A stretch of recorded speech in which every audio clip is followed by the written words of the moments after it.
Buenos días y bienvenidos a estas jornadas sobre cuestiones regulatorias del blockchain y los criptoactivos. En primer lugar, les transmito los saludos del decano de SADE Law School, el señor Eduardo Berché, y las disculpas del señor David Velázquez, director del doble máster de acceso a abogacía de SADE también, por no poder presentar estas jornadas tal como inicialmente él tenía previsto, pero bueno, cuestiones profesionales ineludibles de última hora se lo han impedido, si bien estará con ustedes en la presentación de las otras dos sesiones de las jornadas.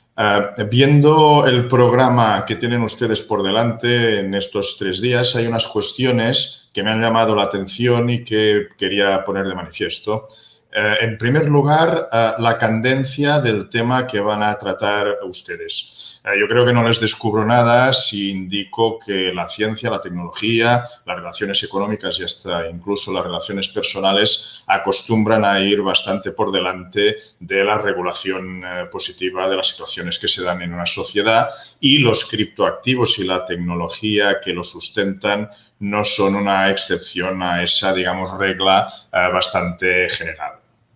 A pesar de que saben ustedes que existen algunos borradores para regular los criptoactivos, actualmente no hay una regulación clara, omnicomprensiva, que regule la materia en su conjunto, y eso lo que provoca es que hoy por hoy, con mimbres viejos, se tengan que pergeñar cestos nuevos. Pero bueno, esto no deja de ser de tener un cierto aliciente, un reto y una exigencia para la imaginación empresarial y, como no, jurídica también, pero también en el fondo no deja de ser un campo abonado a riesgos de todo tipo.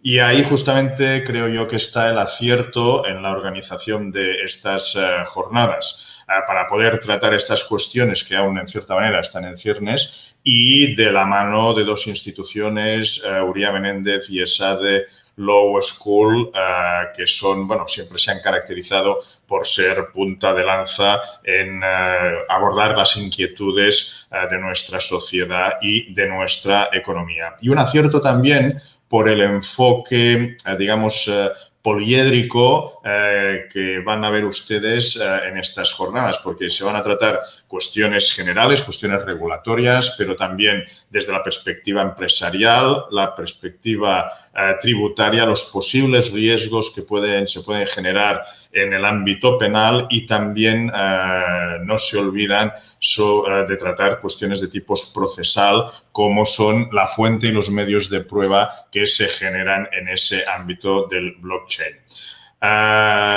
Y por último, la última cuestión que también me ha destacado o me ha llamado poderosamente la atención es la calidad de los 6 ponentes. Se trata de 6 juristas de primerísimo nivel, 6 mentes inquietas, y yo les animo que expriman ustedes esas mentes hasta donde ellos se dejen, naturalmente. Pues nada, termino mi intervención. En nombre de SADE Law School, a quien represento en este acto, les deseo unas jornadas muy fructíferas, y sin más cedo la palabra a don Antonio Herrera, socio director de Uría Menéndez en Barcelona. Muchas gracias. Muchas gracias, Xavier, por tus palabras, y bienvenidos a todos a esta primera sesión de ese ciclo o de este ciclo sobre la regulación y el universo cripto. Xavier ha hablado un poco de los temas que se van a tratar en esta primera sesión y las dos siguientes, que nos hacía especial ilusión asociarnos con SADE Law School en la organización de estas sesiones. Nos unen muchas cosas. De entrada, pues un buen número de antiguos alumnos de la facultad, que son abogados ahora en Uría. También un buen número de profesores, actuales abogados de Uría que acuden a las aulas de la facultad todos los años para compartir conocimiento. Y luego, pues, porque Uría, una de las vertientes, una de las cosas que queremos que nos identifique como despacho es también el ser una escuela de derecho, quizás más modesta que SADE Law School, pero queremos tener también nuestra pequeña aportación en ese campo, y hay cosas en ese sentido que nos hacen estar especialmente orgullosos. El año pasado, 2020, por ejemplo, volvimos a cumplir nuestro objetivo de publicar al menos un artículo o obra de producción científica por cada día del año, y es algo que, bueno, pues como despacho de abogados no orientado en su negocio principalmente a eso, pues creo que está bien, es algo que espero que no perdamos y por eso estar cerca de esa de Law School es especialmente importante para nosotros. Lo decía Xavier y tiene razón, es difícil encontrar un tema ahora mismo que tenga mayor interés o mayor actualidad. Los criptoactivos, en la versión más amable para la gente como yo, que ya tenemos la barba blanca y nos resistimos a los cambios tecnológicos, es una nueva forma de representación de activos ya existentes que producirá cambios en el tráfico jurídico, pero que creo que incluso yo soy capaz de entender, pero va más allá. Es una nueva clase de activos, va a cambiar la forma en la que se va a acumular la riqueza y se va a intercambiar la riqueza en el futuro. Y son muchísimos, como dice Xavier, los ángulos que se abren frente a esta nueva realidad. Algunos de ellos, creo que los principales, se van a tratar en esta sesión y en las dos siguientes, pero no se agotan en los temas de los que vamos a hablar durante estos días. Yo, por ejemplo, ayer leyendo el Financial Times, os doy un dato, les doy un dato que a mí me dejó sorprendido. En el año 2020, la producción, la emisión a la atmósfera de toneladas métricas de dióxido de carbono derivada de la actividad de minería de criptoactivos equivalió a la producción de todo el estado de Singapur. O sea, eso es para que uno se haga una idea de cómo de relevante es esto ya en el mundo. Posiblemente a nadie, cuando habla de criptoactivos, se le ocurre pensar en las implicaciones medioambientales, pero las hay también y muy relevantes. Indudablemente, los temas de regulación, de disciplina de mercados, de cómo encajar esta nueva categoría de activos en el funcionamiento de los mercados y, sobre todo, en la supervisión que los reguladores hacen de ellos, es un tema especialmente relevante. El nuevo presidente de la SEC, de la Securities and Exchange Commission norteamericana, en su primera comparecencia ya como presidente ante el Congreso de los Estados Unidos, les decía que no tenían herramientas legislativas para enfrentarse a esta nueva realidad y de hecho, les pedía que llevaran a cabo una actividad de revisión de esta realidad lo más rápidamente posible para precisamente desarrollar y poner en marcha ya esas nuevas herramientas que les permitan llevar a cabo una supervisión efectiva de los activos. Paso ya a hablar de los ponentes. A ver, yo creo que lo bueno de Moisés Barrio y Nuria Porchas, o Nuria Porchas y Moisés Barrio, es que aportan dos puntos de vista complementarios, ni muchísimo menos enfrentados, pero complementarios sobre esta realidad.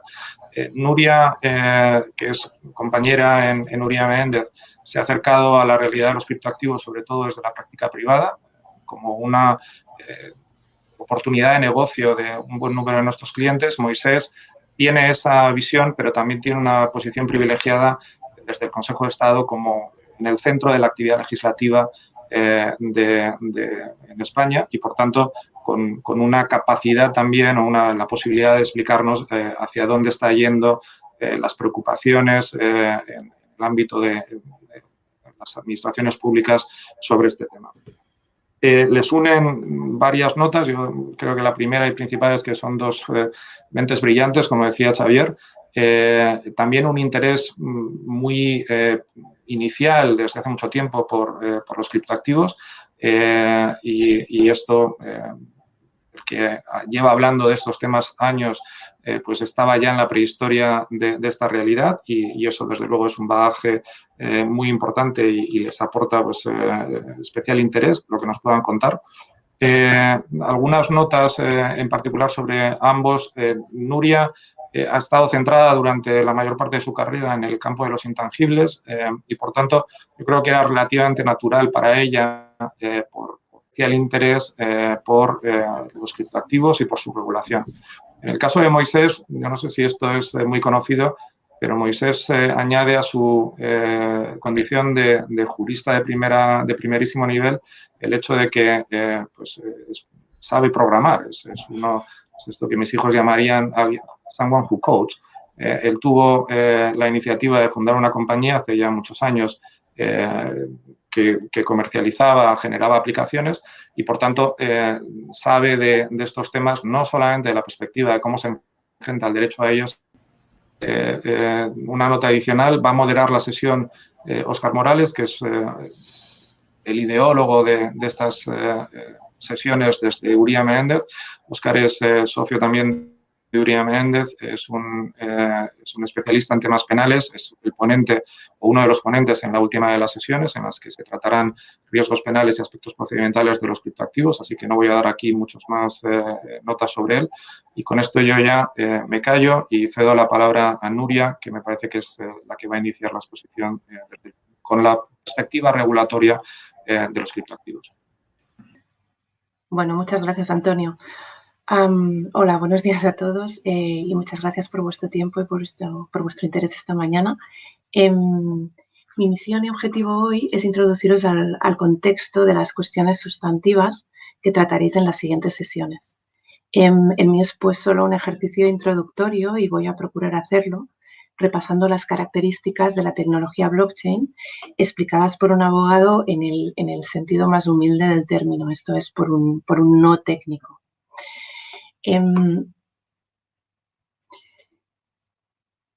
Cuando Óscar Morales me propuso abrir las jornadas con esta contextualización, yo creo que es porque Óscar recordaba un ejercicio que hice en 2018, hace más de 3 años ya, con una compañera, María Conojero, y con la ayuda de un ingeniero de telecomunicaciones experto en seguridad, Josep Pagarolas. María y yo nos propusimos entonces intentar entender desde un punto de vista fáctico cómo operaba blockchain para poderlo tener en cuenta cuando aplicábamos derecho en el marco de nuestra especialidad, que no es en absoluto el derecho del mercado de valores, sino el derecho de la propiedad intelectual y las cuestiones relacionadas con la sociedad de la información y las plataformas de comercio electrónico. Al hacerlo, sin embargo, pensamos que nuestro ejercicio podía ser de alguna utilidad a abogados de otras áreas, porque al final la forma de funcionamiento de esta tecnología planteaba cuestiones para todos, para abogados de competencia, de regulatorio de pagos, de laboral, de procesal, etc. Así, trasladamos nuestras conclusiones en este trabajo que os muestro y que publicamos en Actualidad Jurídica Uría y Menéndez en primavera de 2018. Desde entonces, la verdad es que la cuestión se ha desarrollado enormemente. Y hoy tenemos en particular, además de mucha doctrina y algunas sentencias, e incluso la admisión a trámite de la primera gran querella por la Audiencia Nacional, también tenemos, decía, los informes emitidos por la Autoridad Bancaria Europea y por la Autoridad Europea de Valores y Mercados, y siguiendo el camino que sus informes marcaron, pues tenemos importantes proyectos normativos ahora mismo en proceso. Me refiero en el ámbito de la Unión Europea a las propuestas de reglamento relativos a, en primer lugar, los mercados de criptoactivos, conocido como MiCA, y la modificación de MiFID II para lo que son productos financieros.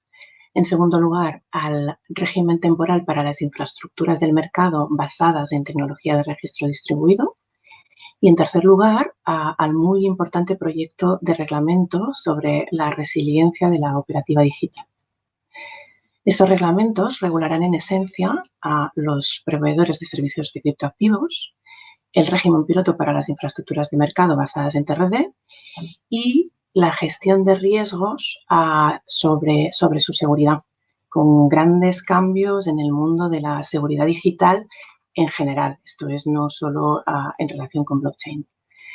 Y en el ámbito nacional me refiero desde luego al anteproyecto de ley del mercado de valores y de los servicios de inversión que ahora mismo está sometido a audiencia e información pública.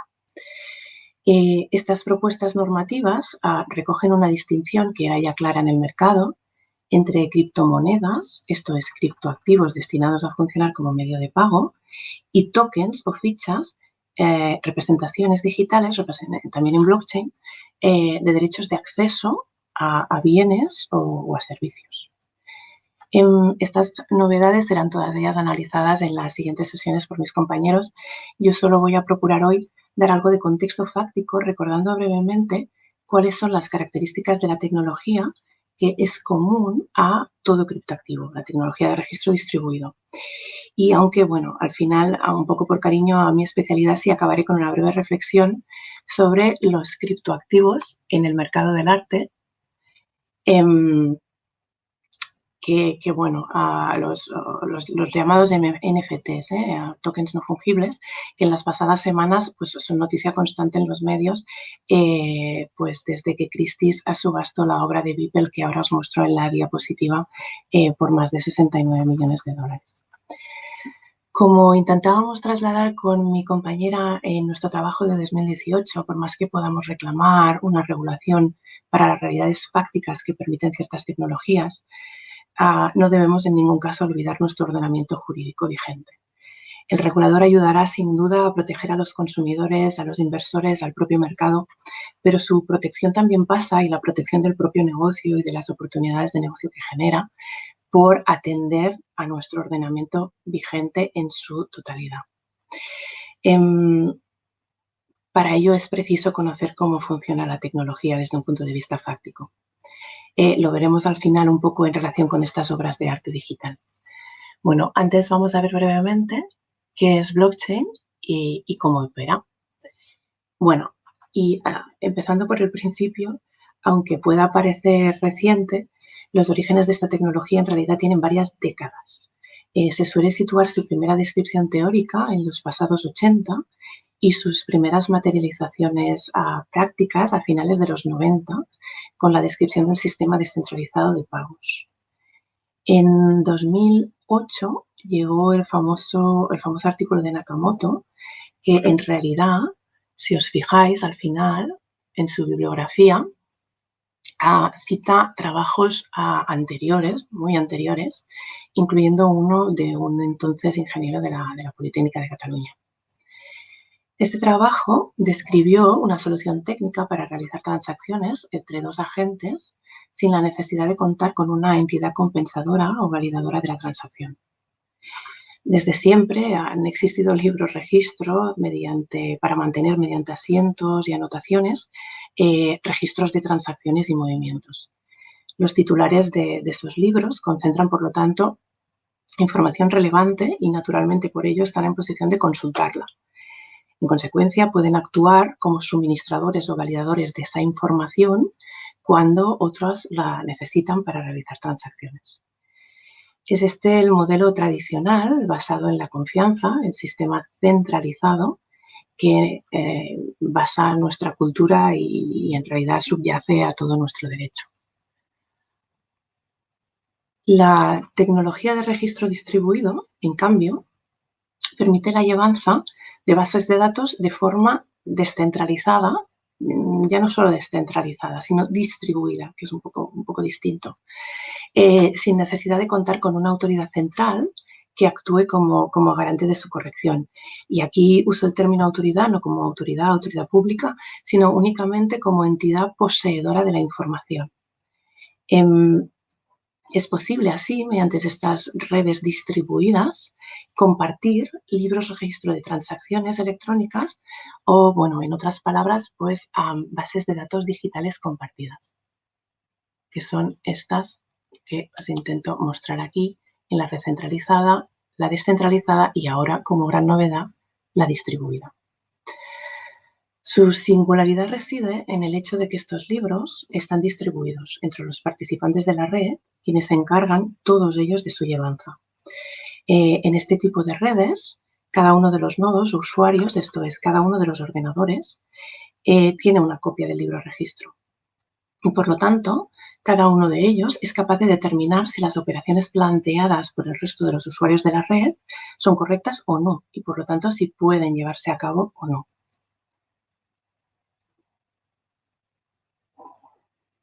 En el libro registro todas y cada una de las transacciones se agrupan en bloques, que no son más que paquetes con la información sobre las últimas transacciones realizadas en un determinado periodo de tiempo. Estos bloques se van añadiendo de forma sucesiva al libro registro.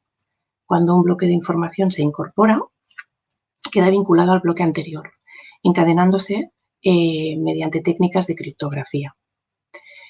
El ejercicio de validar las transacciones, la creación de los bloques y su posterior incorporación al libro registro distribuido es realizado por los nodos que se llaman nodos validadores. Estos lo que hacen es cotejar su versión del libro, o sea, la información con la que cuentan, con las transacciones constantemente propuestas por los usuarios de la red. Y lo hacen para verificar dos cosas. En primer lugar, que el usuario emisor y el usuario receptor existen, tienen cuentas. Y en segundo lugar, que el emisor tiene disponible aquello que pretende pues, transferir o simplemente mover. Si el contenido de la transacción es coherente con la copia del libro registro del nodo validador, la incluye en un bloque. Una vez el bloque se llena de transacciones propuestas, el nodo validador los somete a la aprobación del resto de los nodos, que lo aprobarán si, de nuevo, su contenido coincide o es coherente con la información hasta entonces disponible en su copia del libro registro. Una vez que un bloque se añade al registro, no puede eliminarse. Claro, de esta forma de funcionamiento, que os he resumido mucho, yo creo que se desprenden a tres características de la tecnología blockchain que entiendo que son especialmente relevantes en el planteamiento de todas las cuestiones jurídicas que suscitan. Una primera característica es la transparencia. Partiendo de la base de que todos los usuarios tienen acceso al libro, todos tienen la información sobre las transacciones que se efectúan por el grupo. Es más, en determinadas redes, no en todas, los usuarios que no forman parte de la red también pueden consultar el contenido de la cadena de bloques. Esta transparencia, sin embargo, no significa que podamos conocer el autor de las transacciones en todo caso. Las transacciones son visibles, pero vinculadas a un código. Esta es una característica relevante desde múltiples prismas, desde la regulación de las cuestiones de Know Your Client en muchas actividades reguladas, como los presupuestos constitutivos de los secretos empresariales. La segunda característica es la inmutabilidad. Como consecuencia del encadenamiento sucesivo de los bloques, si un nodo decide cambiar el contenido alterando una transacción ya realizada e incluida en un bloque, va a provocar que el contenido de su versión del libro, que el contenido de su información, varíe. Y este cambio va a ser fácilmente identificable por el resto de los nodos. Esto, desde un punto de vista de ciberseguridad, supone también que mientras que destruir un registro tradicional requiere de un ataque al servidor o servidores central o enlazados, en un sistema blockchain requiere un ataque simultáneo a un porcentaje significativo de copias del libro registro. Esta, de nuevo, es una característica relevante también desde muchas perspectivas jurídicas, en particular aquellas que requieran específicas medidas de seguridad y de prueba. Lo que va a adquirir una dimensión totalmente nueva para todas las entidades financieras, proveedores de nube y otros prestadores de servicios bajo el nuevo reglamento sobre la resiliencia de la operativa digital. La tercera característica es la irrevocabilidad. Una vez que la información se incorpora a una red blockchain, en general no es posible eliminarla de allí. No hay marcha atrás.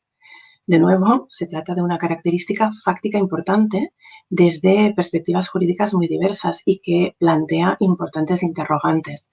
¿Cómo vamos a cumplir con la obligación de no conservación en materia de protección de datos personales o con el derecho al desistimiento que se va o se pretende introducir en el proyecto de MiCA? En cualquier caso, existen parámetros que los desarrolladores y los que regulan desde un punto de vista jurídico el funcionamiento de las redes tienen en cuenta y deciden a la hora de configurar estas redes y que permiten matizar todo lo que acabo de decir hasta ahora. En particular, en función de las decisiones sobre algunos de estos parámetros, Las redes blockchain pueden ser clasificadas en muy grandes términos, redes públicas o redes privadas. Las redes públicas no exigen el cumplimiento de ningún requisito de entrada.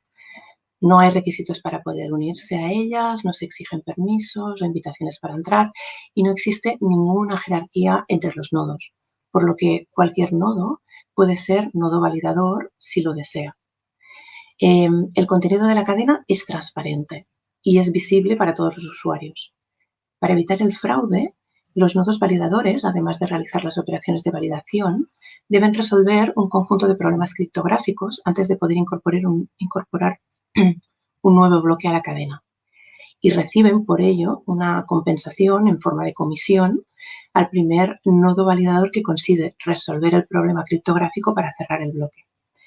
Estos son los conocidos como mineros y su acción como minar o minería. En las redes privadas, en cambio, es un grupo limitado de actores el que conserva el poder de acceder, comprobar y añadir transacciones al libro registro.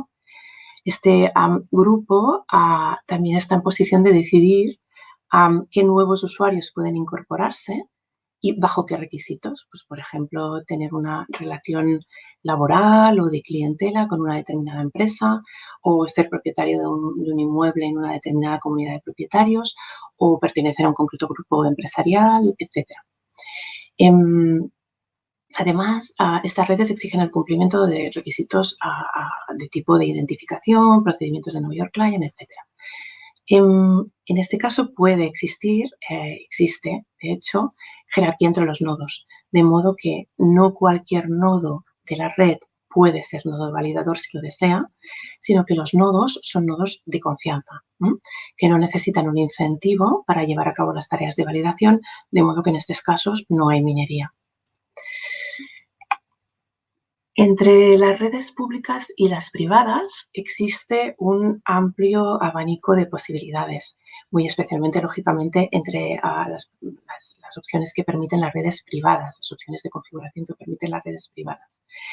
En su configuración precisamente y en su régimen contractual se puede dar respuesta a muchas de las cuestiones jurídicas que nos planteamos como abogados y que como abogados debemos procurar que queden resueltas enfocadas y protegidas en los términos del servicio de las muchísimas aplicaciones posibles, en especial en materia de trazabilidad. En este sentido, aunque las aplicaciones son en efecto muchas, todas tienen un común denominador, que es ese registro de información con prueba de movimiento, o, en otras palabras, la creación de una identidad digital de cada elemento que se registra y que tiene a partir de ese momento un historial propio y trazable.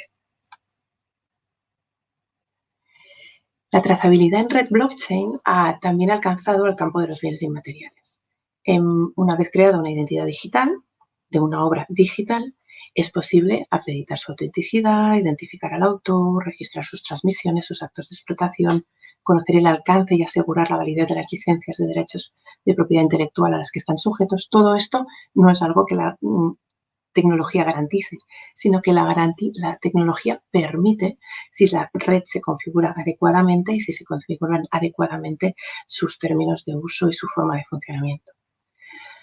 Como antes decía, ahora parece tremendamente de moda hablar de NFTs, especialmente después de la venta por Christie's de esa obra de Beeple que os mostraba al principio.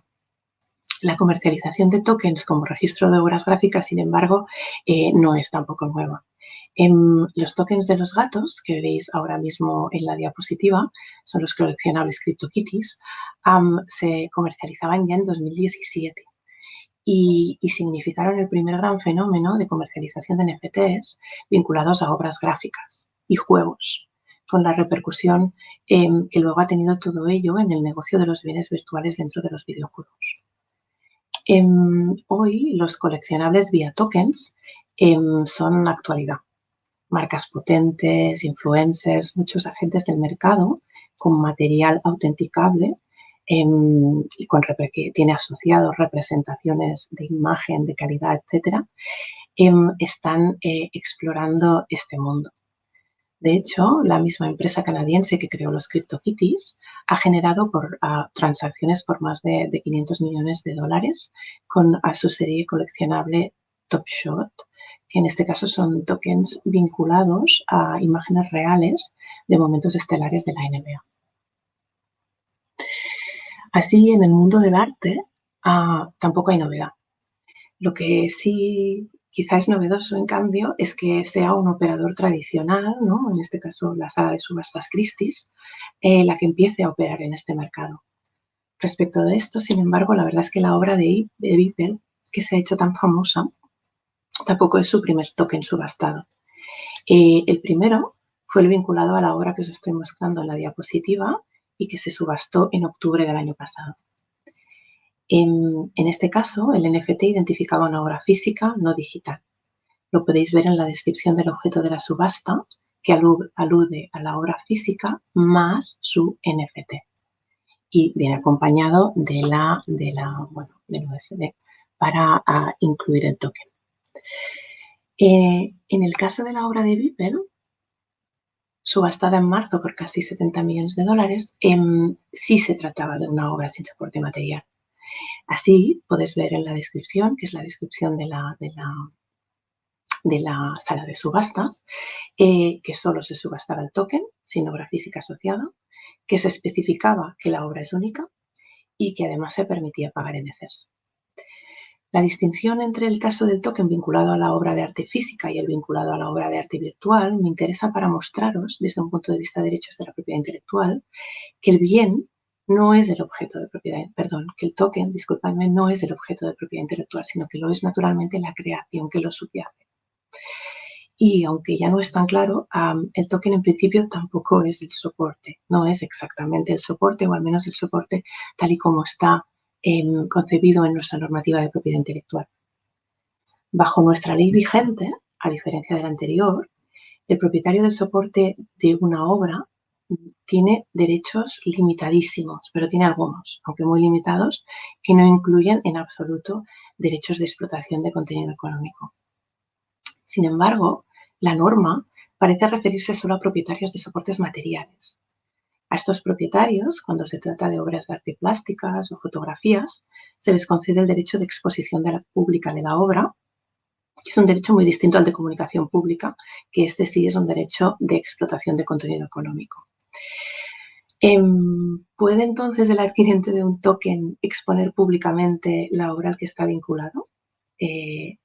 ¿Puede el autor impedirlo? ¿Puede participar el autor en las reventas del token? Esta es una cuestión relevante, teniendo en cuenta el mercado actual, por el derecho de participación que se reconoce en la normativa de propiedad intelectual al autor de ciertas obras, entre las que se incluyen las obras de arte plásticas, las gráficas, el videoarte, en el precio de sus reventas realizada por profesionales de la intermediación, incluyendo a los prestadores de servicios de la sociedad de la información. ¿Podría alcanzar al NFT este derecho de participación y el derecho moral del autor a acceder al ejemplar único o raro de su obra? Bueno, no quiero extenderme en estas cuestiones, sino que solo quería mostrar este ejemplo, ¿no?, para evidenciar algo, ¿no?, que dejaba ya claro la CNMV hace unos años con uno de sus primeros comunicados sobre las cautelas que merece el fenómeno de los criptoactivos. Dijo entonces que, por más que una regulación específica pueda ser muy deseable, el ordenamiento jurídico vigente no deja de seguir siendo aplicable a los usos del blockchain, como sucede en realidad con las aplicaciones de cualquier otra tecnología. Y las características, en este caso, de la tecnología de registro distribuido suscitan cuestiones y dudas con distinta forma y alcance desde la perspectiva de cada disciplina jurídica, que debemos abordar desde nuestras respectivas áreas con las herramientas que nos ofrece el ordenamiento jurídico y con la ayuda insustituible, creo yo, de los técnicos. Y bueno, y aquí me paro ya y doy paso a Moisés. Muchísimas gracias por vuestra atención.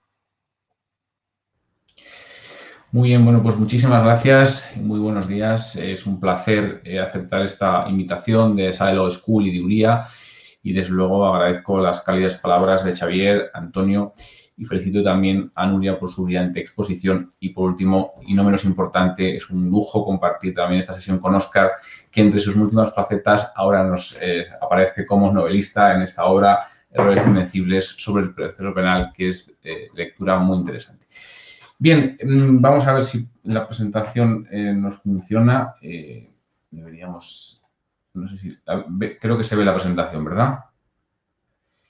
Bien, el objeto de mi intervención es dar sentido a esta revolución de los criptoactivos y aportar una claridad en su taxonomía, pues muchas veces las denominaciones son confusas, a lo cual se añade la barrera de entrada tecnológica y hace que la materia muchas veces no sea lo suficientemente clara como debería ser. El punto de partida que hay que destacar y que es el que ha permitido toda la revolución de los criptoactivos y otras que van a venir es Internet como un ecosistema abierto. La neutralidad de Internet es un principio general del derecho de Internet. ¿Y qué significa? Significa que el diseño de Internet no discrimina ni contenidos ni aplicaciones. Y esto, que muchas veces se pasa por alto, es lo que ha permitido toda la ola de innovación que he colocado abajo en la viñeta histórica y es la que asimismo está permitiendo la revolución fintech y la nueva era de las criptofinanzas. Y además no sabemos a dónde nos va a conducir. Como decía antes Antonio, efectivamente yo hace muchos años, con 11 años, en el año 92, fundé una empresa de software y ese mismo año me conecté a lo que entonces era Internet. Era una red muy minoritaria y pensaba que únicamente íbamos a utilizar Internet las empresas tecnológicas para dos cosas. Primero, para compartir experiencia entre nosotros, porque apenas había documentación técnica sobre todo el ecosistema de la red, el diseño de páginas web, las aplicaciones, los protocolos, etc. Y después para distribuir actualizaciones de software y los antivirus, ¿no? Los más veteranos os acordaréis que había que andar con los disquetes para actualizar el sistema operativo del antivirus. Pues bien, en el año 93 ya me di cuenta de lo erróneo de esta proyección. Empezábamos entonces a atisbar el comercio electrónico. De hecho, fuimos una de las primeras compañías pioneras en vender software por Internet. Y, desde luego, no sabemos en 10, 15, 20, 30, 40 años lo que nos va a permitir Internet, precisamente por eso, por este carácter de apertura y de neutralidad. Y sobre esta base aparece la revolución fintech. La revolución fintech, que es una combinación de las palabras inglesas finance y technology para describir como un supraconcepto, o sea, como un paraguas que agrupa el uso de tecnología para mejorar y ofrecer servicios y productos financieros de forma disruptiva. Dentro de las aplicaciones fintech, generalmente podemos distinguir aquellas que comprenden los pagos, seguros, asesoramiento en materia de inversiones, compensación y liquidación de valores y plataformas de financiación alternativa. Todo ello habilitado por las tecnologías transversales, entre las cuales DLT y blockchain tienen un papel muy importante. Fintech no solo se refiere a las startups, a estas nuevas empresas que tienen por objeto disrupcionar los servicios financieros, sino que también incluimos también en el concepto fintech las entidades tradicionales, pues todas ellas están hoy en pleno proceso de transformación digital. Aquí pongo el mapa fintech de España correspondiente a este año y en España tenemos 462 startups y en el ecosistema fintech se emplea a más de 12.000 profesionales. Y también comparando la evolución respecto al año pasado, la vertical de pagos ha sido la que más ha crecido un 20%. Pues bien, este marco de la Internet abierta y de la revolución fintech es la que ha permitido la emergencia de la nueva era de las criptofinanzas. ¿Qué supone las criptofinanzas? Bueno, pues supone que se permite ahora a las empresas captar financiación a través de plataformas que utilizan tecnología blockchain o DLT, que aquí utilizo como sinónimos, donde se pueden emitir y transmitir unos instrumentos particulares. Los protagonistas de este seminario y de mi intervención, los criptoactivos. ¿Y por qué? Bueno, porque los rápidos avances en la digitalización, el análisis de datos mediante Big Data y las capacidades de la inteligencia artificial, además de blockchain y las tecnologías DLT, han habilitado y están habilitando una nueva gama de servicios y de transacciones financieras que contribuyen a la innovación. Los criptoactivos, las criptofinanzas, son parte del ecosistema fintech y están ganando tracción, están ganando mucho interés entre los inversores. A comienzos de este año tenemos más de 5.100 criptoactivos y tiene una capitalización total de mercado que supera los 205 millones de dólares. Asimismo, hace unos meses se presentaba el estudio de Fidelity y que está basado en una encuesta a más de 800 inversores institucionales en Estados Unidos y en la Unión Europea. Pues bien, entre las conclusiones del estudio, el 36% de los encuestados ya invierte en criptoactivos y 6 de cada 10 opinan que los criptoactivos tienen cabida en su cartera de inversiones. Dentro de todo este ecosistema de los criptoactivos sobresalen las criptomonedas, bien conocidas como Bitcoin o Ethereum, pero son solo la punta del iceberg de la transformación digital de las finanzas. Como bien decía antes Nuria, los criptoactivos poseen una gran diversidad, se están transformando rápidamente en línea con la transformación de las tecnologías, las preferencias y los usos entre los inversores y los consumidores. Hoy tenemos el auge de los NFTs que también explicaba Nuria en su intervención. Y esta nueva era de las criptofinanzas también nos trae nuevos elementos. ¿Por qué? Porque las criptofinanzas pretenden, en definitiva, desbaratar ciertas funciones que brinda el sistema financiero tradicional, surgiendo nuevas formas de realizar operaciones financieras. Así tenemos cambios en la infraestructura, fundamentalmente con las redes DLT blockchain, tenemos nuevos actores, tenemos a los nuevos activos negociables, los problemas de valoración, pues no siempre las normas tradicionales para valorar los activos físicos sirven en este caso, los problemas de tokenización de activos, es decir, de incorporación de los mismos a un sistema DLT blockchain y también qué decir de los problemas de regulación. Bien, todos estos puntos se irán desgranando en próximas intervenciones y yo ahora debo ocuparme de centrar el protagonista de nuestro seminario. ¿Qué es un criptoactivo? Bien, como hemos desarrollado en el libro Criptoactivos, retos y desafíos normativos, editado por Wolters Kluwer, que veía a luz hace un par de meses y que también Óscar participa en el mismo con su brillante análisis de los aspectos penales y de compliance, un criptoactivo es un activo digital que presenta cumulativamente 3 características. Primero, está registrado en alguna forma de libro mayor distribuido, asegurado con criptografía. En segundo lugar, por lo general, hacen uso de tecnología blockchain o DLT. Y en tercer lugar, puede utilizarse como medio de intercambio o pago con fines de inversión para acceder a un producto o servicio o bien una combinación de los anteriores. Vistos estos elementos de la definición, de ellos podemos ya ver cómo los criptoactivos van a adoptar diferentes formas y tienen diversas características.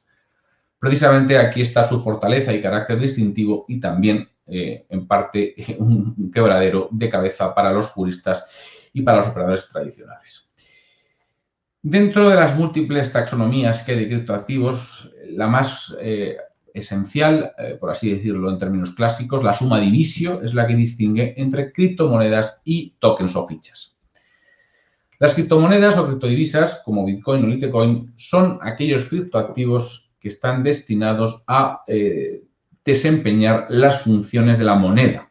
Bien, por tanto, su objeto es constituir una alternativa a la moneda de curso legal emitida por los estados, pero por el momento no tienen un subyacente físico que lo respalde y 2, tampoco tienen un reconocimiento legal como dinero. En definitiva, mientras que los ordenamientos jurídicos no permitan, por ejemplo, recibir todo nuestro salario en criptomonedas o pagar nuestros impuestos con criptomonedas, entonces no tendrán la consideración de dinero. Aspiran a ello. Y después tenemos los tokens o las fichas, que se utilizan como sinónimos. ¿Qué es un token? Un token es la representación digital protegida criptográficamente de bienes físicos, de derechos, de otros bienes digitales, por ejemplo, una licencia de uso de una plataforma digital o de servicios. Por tanto, en términos generales, un token, una ficha, es una representación digital de intereses o de derechos de acceso a un bien, a un producto, a un servicio. Además, como explicaba Nuria, efectivamente los tokens suelen emitirse en una plataforma o red blockchain TLT, para captar capital en nuevos proyectos empresariales o para financiar la puesta en marcha o el desarrollo de servicios innovadores. En definitiva, un token es un tipo de bien digital creado, transmitido y almacenado en forma digital e intangible por medios electrónicos en un sistema DLT blockchain. Una vez presentadas las dos categorías básicas, criptomoneda y token, dentro de los tokens hay que distinguir asimismo también dos tipos que son los fundamentales. Dentro de los tokens tenemos en primer lugar los utility tokens, son aquellos tokens de carácter no financiero, mediante los cuales sus titulares son beneficiarios de servicios o productos emitidos por la empresa emisora. Pues, por ejemplo, ser titulares de acceso a una plataforma de almacenamiento en la nube, como es el caso de Filecoin. Y después tenemos los security tokens, que son tokens de carácter financiero, a partir de los cuales sus titulares tienen derecho a una participación en la sociedad emisora, en sus activos o bien en sus beneficios mediante alguna forma de remuneración. Visto así el panorama conceptual, toca una mirada a la regulación fundamental en la materia. Tenemos, por una parte, una propuesta de reglamento europeo relativo a los mercados de criptoactivos, que habitualmente se llama y se conoce como la propuesta MiCA. Es, como digo, una propuesta de reglamento europeo. ¿Qué significa? Pues significa que va a homogeneizar completamente la regulación dentro de su ámbito de aplicación. De manera que, conforme al principio de primacía del derecho de la Unión Europea, va a impedir cualquier regulación nacional que incida en las materias objetos de este reglamento. ¿Qué pretende la propuesta de reglamento MiCA? Bueno, pues el objetivo de la Comisión es fomentar con seguridad jurídica la innovación y proteger al consumidor y al inversor. Y la propuesta MiCA comprende la regulación de todos aquellos tokens, de todos aquellos criptoactivos que no están considerados actualmente, no caen bajo el paraguas de la normativa en vigor. Por tanto, estableciendo seguridad jurídica en el tratamiento de los criptoactivos, en la regulación de los servicios a prestar y en los requisitos que deben cumplir los proveedores de servicios, la Unión Europea aspira a crear un marco jurídico homogéneo y que aporte seguridad jurídica en la materia. Quedan fuera de la propuesta MiCA, de una parte, los security tokens, los tokens de inversión, y también lo que se llaman las CBDCs, las monedas emitidas por los bancos centrales, como es el caso del proyecto del euro digital o del yuan chino, que ya está en prueba piloto. En definitiva, MiCA lo que hace es regular lo que no está regulado. Y la propuesta MiCA se aplica a todos aquellos que emitan o asesoren en la emisión de criptoactivos o que presten servicios de criptoactivos en la Unión Europea. Hay que destacar asimismo que MiCA no regula la tecnología subyacente, parte acertadamente del principio de neutralidad tecnológica y también cubre, por tanto, las redes permisionadas o las redes no permisionadas. Y dentro de MiCA, las categorías de criptoactivos que se regulan, tenemos por una parte las fichas de servicio, los utility tokens en su título tercero. Tenemos también los tokens referenciados activos en su título tercero y las fichas de dinero electrónico en su título cuarto. Destaca el régimen de emisión de los criptoactivos. En el título segundo se establece un régimen general y en los títulos tercero y cuarto los regímenes especiales para los dos tipos de activos que acabo de decir. Por razones de tiempo únicamente puedo ofrecer un panorama general. El régimen general requiere para emitir estos criptoactivos ser una entidad jurídica, elaborar un white paper, un documento con la descripción del activo y sus riesgos, fundamentalmente. En tercer lugar, hay que notificarlo a la autoridad del Estado miembro de origen. En cuarto lugar, publicarlo en la página web. Y, por último, en quinto lugar, hay que cumplir los estándares de conducta y las obligaciones de publicidad de este criptoactivo que establecen en MiCA. También, dentro de las ideas fuerza y los componentes esenciales de la regulación proyectada, me interesa destacar la regulación de los prestadores de servicios. Los prestadores de servicios deben ser autorizados por la autoridad nacional competente y se establecen requisitos de capital, de presencia física en la Unión, de contratación de seguros, de cualificación del personal, de custodia de fondos, incluso requisitos de organización como son los relativos a la aprobación de un plan de continuidad de negocio y otras materias propias del compliance. Es verdad que la propuesta MiCA está en tramitación parlamentaria y que no surtirá efecto. Probablemente se va a establecer un plazo de vacatio legis de unos 18 meses. Bueno, habrá que ver cómo queda el proyecto. En definitiva, MiCA, es verdad que estamos todavía ante una propuesta y tendremos que ver cuál va a ser su texto definitivo, pero contiene las ideas fuerza de dónde se camina la regulación europea en la materia. En definitiva, se pretende ofrecer seguridad jurídica en un mercado que hasta la fecha ha estado caracterizado por la ausencia de regulación y por ello, con esta regulación, la Unión Europea cree que se va a permitir la entrada en el mercado de nuevos actores, así como también de bancos y entidades de inversión y entidades de pago electrónico, ofreciendo un marco de seguridad jurídica.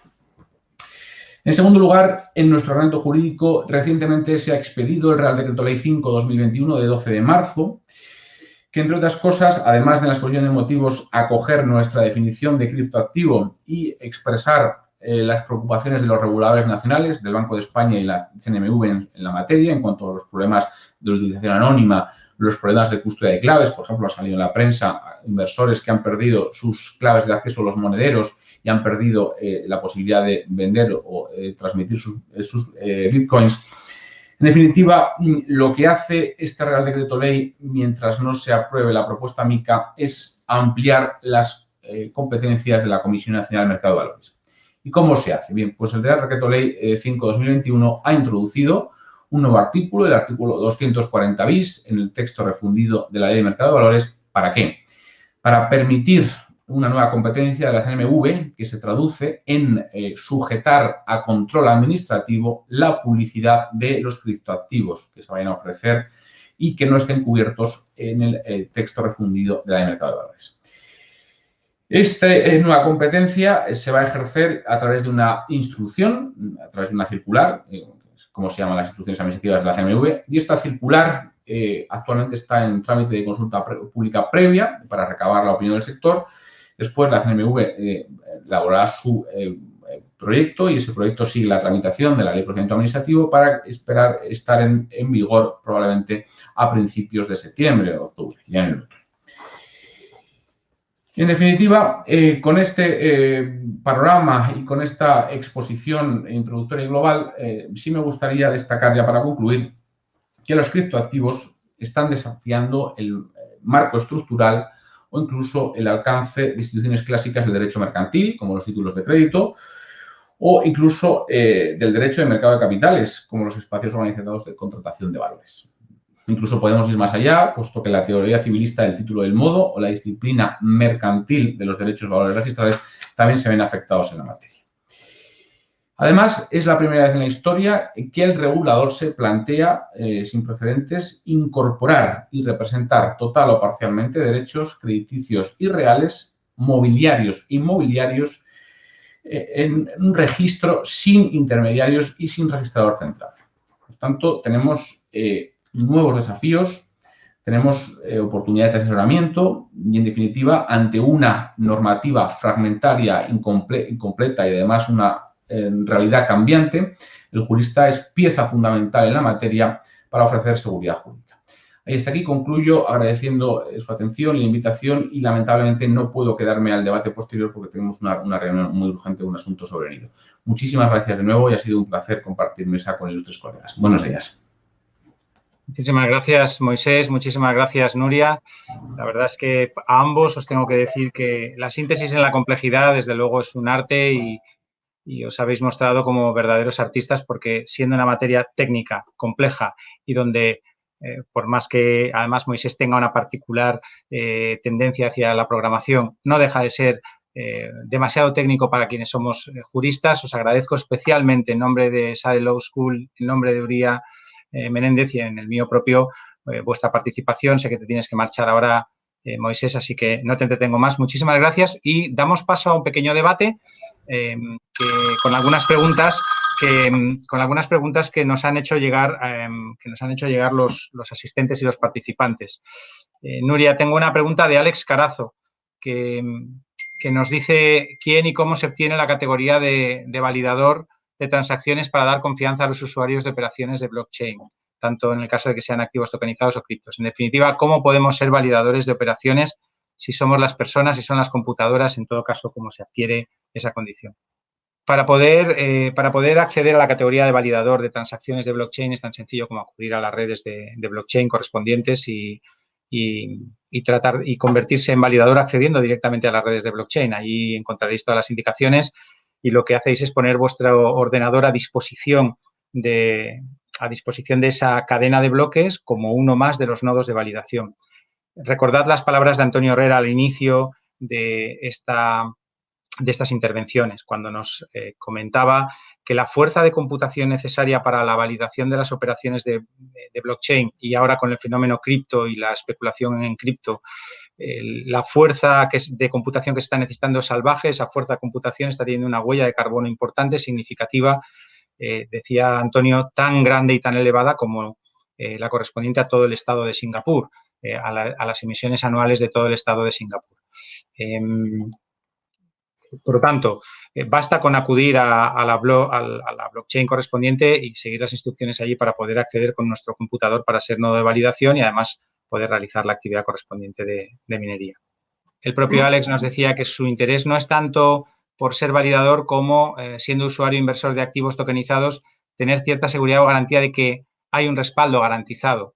Yo diría, Nuria, pero por favor confírmalo tú, que el respaldo garantizado es precisamente la existencia de un sistema distribuido donde todos los nodos tienen que validar todas las operaciones y donde ninguna operación puede quedar no validada por una sola parte de los nodos. Esa es la garantía de respaldo. Pero, Nuria, por favor.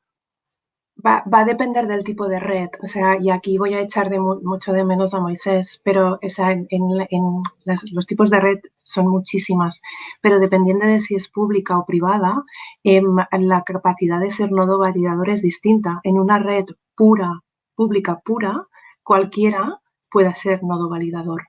Entonces, ahí el respaldo te lo va a dar la propia tecnología, porque no vas a saber nada más de quién es nodo validador, todos lo pueden ser. En redes como Bitcoin, como Ethereum, como Litecoin, Dogecoin, la de la cara de perro. En otras, como Ripple no es pública pura, o desde luego en redes privadas, completamente privadas y organizadas contractualmente como privadas, los nodos validadores son nodos que lo son por alguna razón. Entonces, lo que tienes que ver son las condiciones de servicio, las condiciones de contratación que rigen esa particular red, porque ahí vas a ver quién es nodo validador y por qué. Entonces, ahí sí tienes, desde luego, la réplica por los nodos validadores, pero no todos los nodos validadores, o sea, no todos los nodos son validadores, ni pueden ser. Y una última cuestión, porque, Alex, quizá releyendo tu pregunta, quizás no sé si te estás refiriendo al respaldo como activo. ¿Qué respaldo económico tiene, por ejemplo, la emisión de un determinado token? Bueno, precisamente ahí está el problema que señalaba primero Nuria en su intervención, al inicio de su intervención, en relación con los retos normativos y, desde luego, el desarrollo que ha hecho también Moisés. Precisamente, por mucho que se esfuerce la Comisión Nacional del Mercado de Valores, por mucho que intente decir que la emisión, las ICOs de determinados tokens, sobre todo los security tokens, están bajo el amparo de la ley del mercado de valores, lo cierto es que es harto complejo sostener que son instrumentos financieros, es harto complejo, por lo tanto, trasladar sobre el universo cripto la ley del mercado de valores, trasladar esta normativa, porque no cumple fundamentalmente con las exigencias de la normativa de mercado de valores. Fundamentalmente porque, al ser una red distribuida, no tiene un registro centralizado, que es lo que exige la normativa de valores para los instrumentos financieros. Así pues, estamos a la espera de MiCA y a la espera de otro tipo de recursos legislativos que permitan reordenar la emisión de estos tokens para tener una garantía como consumidores de que existe un respaldo respecto a la emisión. Claro, respecto de la garantía regulatoria, yo creo que te va a ayudar muchísimo Alex Enrique en su próxima sesión, donde va a desgranar estas propuestas de norma en las que, bueno, pues efectivamente MiFID se ha modificado para que no haya duda de que son productos financieros cuando están estructurados como productos financieros, y para el resto se intenta proteger mediante MiCA, que es la gran novedad. y que tiene definiciones amplísimas, sobre todo en lo que son los tokens destinados a tener acceso a derechos o a servicios, incluyendo servicios, bienes inmateriales prestados como servicio, piensa en cuestiones de software as a service, etcétera. Bueno, pues efectivamente, gracias Nuria. Además, Alex, te leo la última intervención. Tenemos que seguir, decías, muy pendientes de la regulación sobre algo que nació para salirse de la regulación. Esta es la gran antítesis de la tecnología blockchain y de los criptoactivos. Efectivamente, nacieron para salirse de la regulación. Su éxito ha sido tan enorme que efectivamente han llamado la atención de los reguladores, sobre todo y fundamentalmente para la protección de los pequeños inversores que pueden verse arruinados si no comprenden bien el alcance de aquello en lo que están interviniendo. Hay una última pregunta que me parece interesante y creo que con esto ya podríamos cerrar, Nuria, que nos lanza Marc Siorroca. ¿Se podrían llegar a crear criptoempresas, no criptomonedas o criptoactivos, sino criptoempresas en las redes de blockchain? Bueno, es una pregunta que yo creo que es complicada, Nuria, pero seguro que nos salimos del paso. Bueno, o sea, al final lo que contaba Moisés, ¿no?, en su presentación es un poco, o sea, criptoempresas han nacido, desde luego, sobre la red blockchain. O sea, las ICOs no son, o sea, no son solo emisiones de moneda. O sea, las dudas, ¿no?, las grandes dudas empezaron cuando lo que se lanzaba son el derecho de acceso, ¿no?, a unos determinados resultados, a beneficios de una venture que todavía no estaba por crearse. O sea, desde luego, las participaciones y las acciones se convirtieron en otra cosa cuando nacieron las primeras empresas sobre red blockchain. A partir de allí, desde luego, se puede hablar de una criptoempresa, me lo estoy inventando sobre la marcha, pero desde luego cuando todo en su operativa y todo en su actividad se desarrolla sobre tecnología de registro distribuido, que es algo perfectamente posible dependiendo de qué ofrezcas al mercado, pero en la medida en que sea algo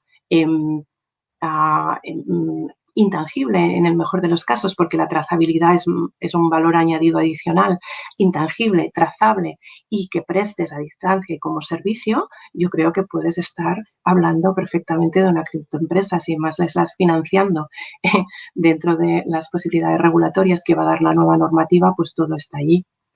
No sé, Óscar, si lo veías la pregunta desde este ángulo o desde otro. Totalmente, completamente de acuerdo. Solamente puntualizo para aquellos que no estén tan familiarizados con la terminología que ICO significa Initial Coin Offer, es una oferta inicial de moneda, pero que en realidad cuando hablamos de ICOs y de ICOs que están asociadas a lo que se llaman security tokens, en realidad estamos haciendo una emisión respaldada por activos de la compañía que además concederían derechos políticos. Es algo muy parecido a las acciones de una compañía, pero en el mundo blockchain y sobre plataforma blockchain.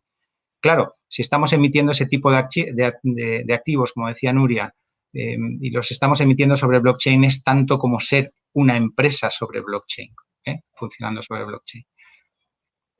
En fin, pues creo que ha llegado el momento de despedirse. Muchísimas gracias a todos los asistentes a esta primera sesión. Os emplazamos al martes que viene para que podáis escuchar a los ponentes en materia de emisión precisamente de criptoactivos y de regulación de la tributación por adquisición o intercambio de criptoactivos. Muchísimas gracias de nuevo a Nuria Porchas, muchísimas gracias de nuevo a Moisés, muchísimas gracias a ESADE por organizar junto con Nuria Menéndez esta plataforma, este ciclo de conferencias y poner a disposición su plataforma. Disculpadnos, por favor, si algún problema técnico nos ha impedido disfrutar de las intervenciones. Os haremos llegar, sin ninguna duda, la presentación de Nuria Porchas para que podáis tenerla a vuestra disposición.